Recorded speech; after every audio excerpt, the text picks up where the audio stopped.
Welcome back to Mabie Island. I'm Gaga. And I'm Papa. And make sure that you hit the like button and subscribe. Hit on the bell notifications. Make sure you watch until the end and never skip the ads. And, before we get started on the song, we'd like to give a special shout out to a young person who has been watching from Mongolia. Now that's quite a ways away. We appreciate that they've been a fan for a long time. Okay guys, so today we're reacting to Lavender Haze by Miss Taylor Swift. As usual, you guys have listened to the song, investigated the lyrics, and so this is going to be a deep dive and a lyric breakdown for all you fans that love Gaga Papa's thoughts.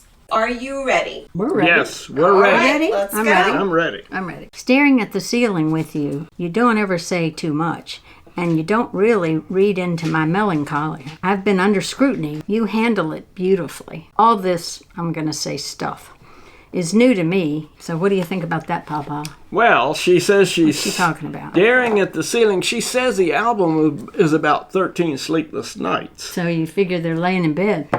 Well, either she's in bed by herself, or he's there too. I think she's with Joe. You think she's with Joe, and she probably is. So it's one of those nights, and she seems to be concerned about the scrutiny she's been under. He doesn't seem to care about her melancholia. What is melancholia? Well, I think it's a sadness, sort of a somber, gloomy feeling. Or even depression. It can be classified as depression. I get the impression that maybe she's furious about the scrutiny, but he's kind of a calm person. And I think she appreciates that about him, that even if she's in a storm, he's very calm. Well, which is probably exactly what she needs. Exactly what she needs. So she says, I've been under scrutiny. You handle it so beautifully, talking about him, I guess. All this blank is new to me. Is it really new to her? Hadn't she been under scrutiny her whole life? I think in this instance, she might be talking about the scrutiny of her relationship with him. Okay. Not necessarily of her career, but maybe this is the scrutiny that they're receiving as a couple. Okay. That's the impression I get anyway. And I think maybe this time she's very serious and she doesn't welcome that kind of scrutiny. Well, that could be, because in the past she has written songs about some of the relationships, but this one has been going on now, 6 years? Yes. I think maybe she's gotten revenge in some of her songs about her past relationships, and she doesn't want to be scrutinized in that way with Joe.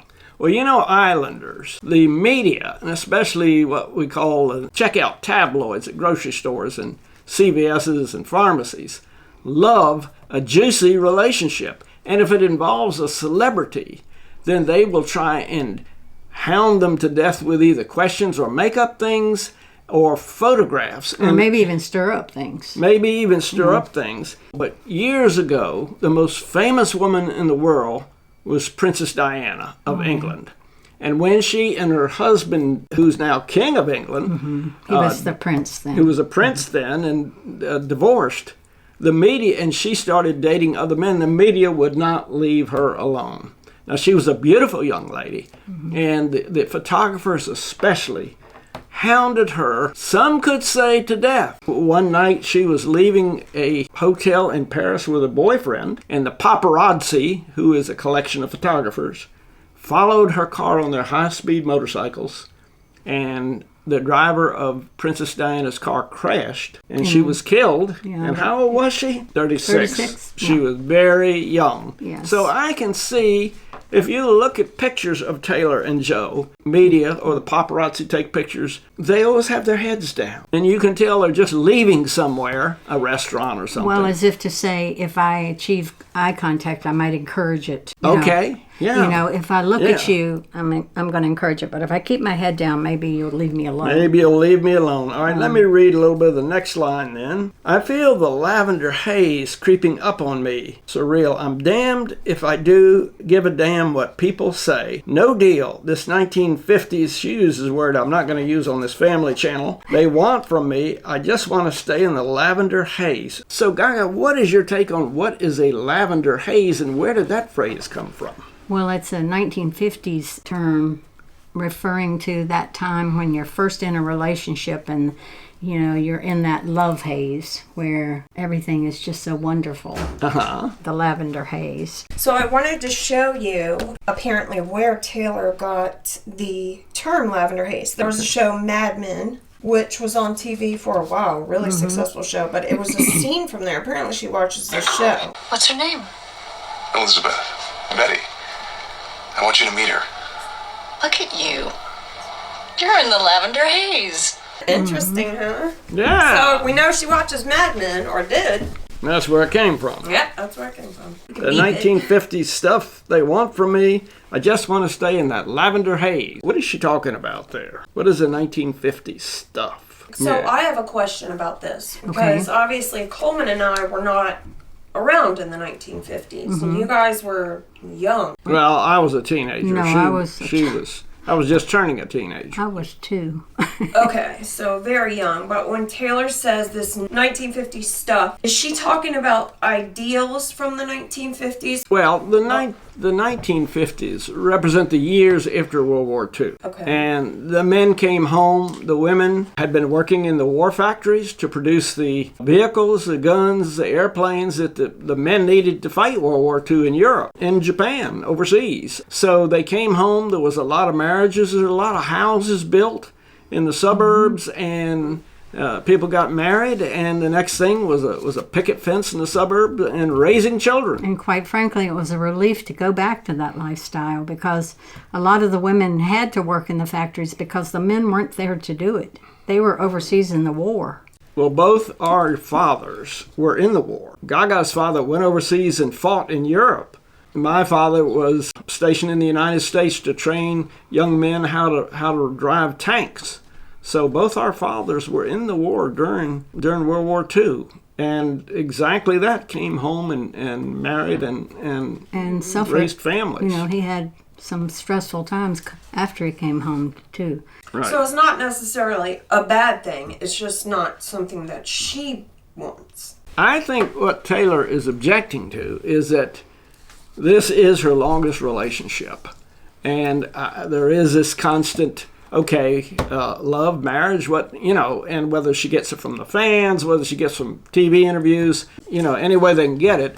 Maybe this is what she is responding to, that she doesn't want, this is her business, this is her private business. Even though she may be, what some people say, the world's biggest star, this is her business. Well, I think there's a line she doesn't want people to cross.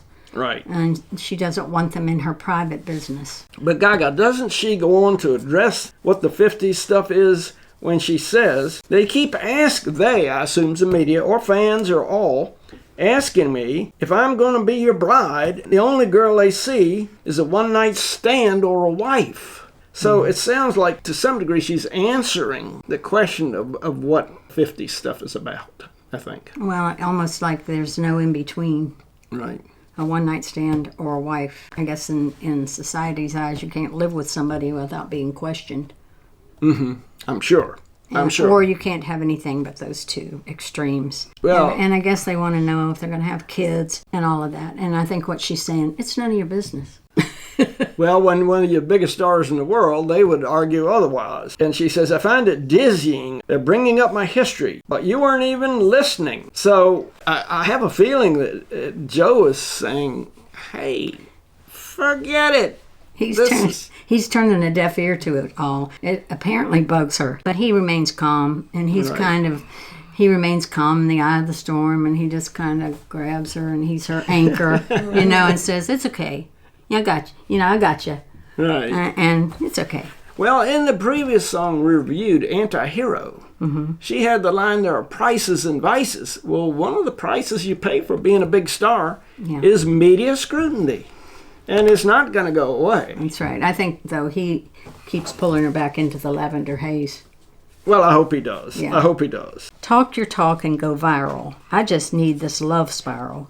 Get it off your chest. Get it off my desk. I think this is a reference to all the news hounds and to all the YouTubers who report on her. She gets sick of it, but you can't have it both ways.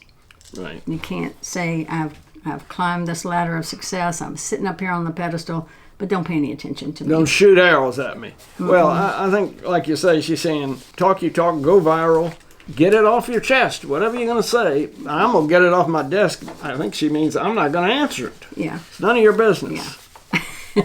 And then she repeats that line, and she ends up with, I feel the lavender haze creeping up on me. I'm damned if I do give a damn what people say. I just want to stay in the lavender haze. Mm-hmm. Having been married for 55 years, I'm not sure you can live in the lavender haze forever. You will kind of go into the next step, which is mature love. And you know, you're going to bicker some and fuss some, but you're going to be solid. Right. And it's a level of commitment that's really better than the lavender haze. Yeah, good point. Good point. I keep thinking of Oprah Winfrey, probably the richest woman in America. And she has been with a man for years, but they have never married. And the media finally gave up on her. His name was Stedman, and as far as I know, they're still together. But they used to say, oh, is she going to marry Stedman? Well, they're both getting on in age, and no one has, I don't think anybody asks anymore. So, Taylor, hang in there. You know, someday they'll stop asking, I guess. Like they say, you're one of the top stars in the world, and so these things are going to happen, and Joe is good for you because he's keeping you grounded. Hey, you know, don't worry about it. There's only one person that I know of that loves the media and every question and every photographer, and that's Kim Kardashian. You're quite different from her. Could be the greatest compliment ever. There is a big difference between the two. What do you mean? Well, one of them has talent. Boom. Mic drop.